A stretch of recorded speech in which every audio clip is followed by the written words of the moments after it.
I may be a lot of things, but lucky is not one of them. Warning, I'm having one of those days where everything seems hopeless.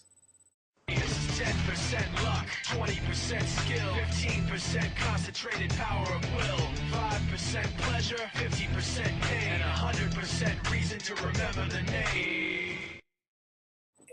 Getting back to luck, and luck particularly in publishing, I have had to work very hard for everything that I've gotten, and it's been sort of clawing and all that stuff. Not all the time, not all the time. My initial entry into the business was pretty easy.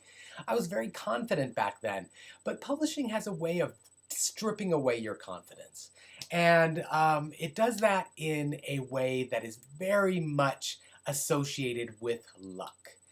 A few minutes ago in the car, I literally was screaming that if I didn't have a lead title within the next 2 or 3 books, I was quitting the business. Absolutely quitting it. And the reason for that is that there is very little success going on except in the very upper echelons of publishing. The people that get set out on book tours and things like that. It's like I'm on book 5 at this point, and I'm still not looking at that kind of support from my publishing house, and it's really very frustrating.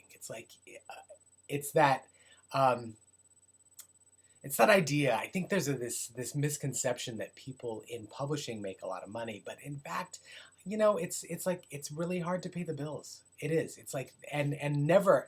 I have no idea how I get to any sort of event because the gas is expensive at this point. Food's going up. I don't know. I really don't know. I mean, it's all like nickeled and dimes, and I could probably get more money on the street corner asking for it, frankly. Quick note on lead titles.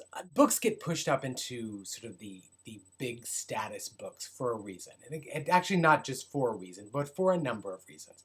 And it could seem very haphazard the way that it happens. But lots of books genuinely deserve the spotlight. They're great books. They're awesome. They're fantastic. You know, people are going to love to read them, and the publishers know it off the bat.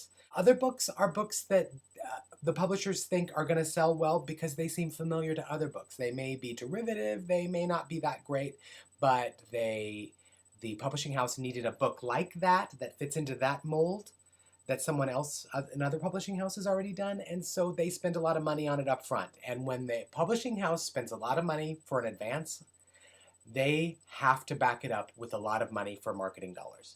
Otherwise, it seems like they just threw money away. So that's how big books that get in everyone's hands can end up being shitty books. It doesn't happen all the time, obviously. It happens some of the time. There's probably one a month.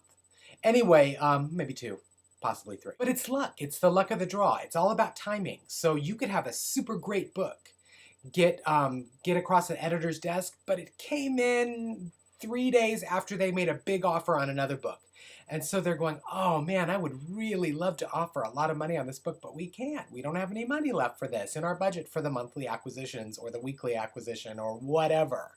And so, yeah, you've got a book now that you've got a lowball on and hope the author takes it so that you can put it into rotation as sort of a mid-list book that is probably not going to sell all that great because you can't put the marketing dollars behind it. I mean, you can get some pretty good distribution if you're a big 6 publisher, but whatever, that's how it is, so okay. And it's tough. It's a really tough way to try to generate creative enthusiasm about your current work when you know that it's going to be devalued in the future.